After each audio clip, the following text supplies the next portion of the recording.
Cassandra Angeli sering terima DM kotor sebelum terciduk polisi. Cassandra Angeli terciduk polisi di sebuah hotel mewah di Jakarta Pusat dan kini berstatus tersangka serta korban dari kasus prostitusi. Sebelum kasus ini menyeret namanya, dia termasuk aktif di media sosial baik TikTok dan Instagram.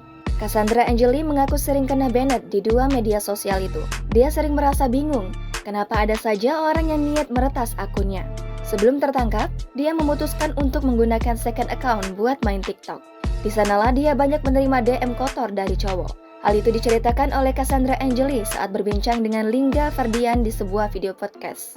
Dia bilang lebih dari 10 akun pria mengirimkan foto tidak senonoh ke DM-nya. Dia pun merasa dijebak oleh pria tersebut karena isi pesannya. Cassandra Angeli menjelaskan ketika pesan belum di-approve untuk dibaca, dia tidak bisa melihat gambar yang dikirim. Karena dia terkejut melihat pesan yang dikirimkan, dia pun akhirnya menekan tombol approve dan hal yang muncul sangat mengagetkan. Dengan nada bercanda juga, Cassandra Angeli menjawab ketika ditanya foto yang dikirimkan kepadanya dia kemanakan. Diketahui Cassandra Angeli memang lama tinggal di Arab.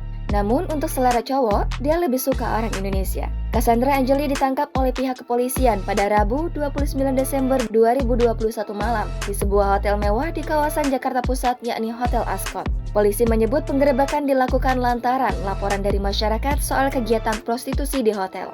Di lokasi yang sama, ada pertemuan antara pria dan wanita berinisial CA yang adalah Cassandra Angeli.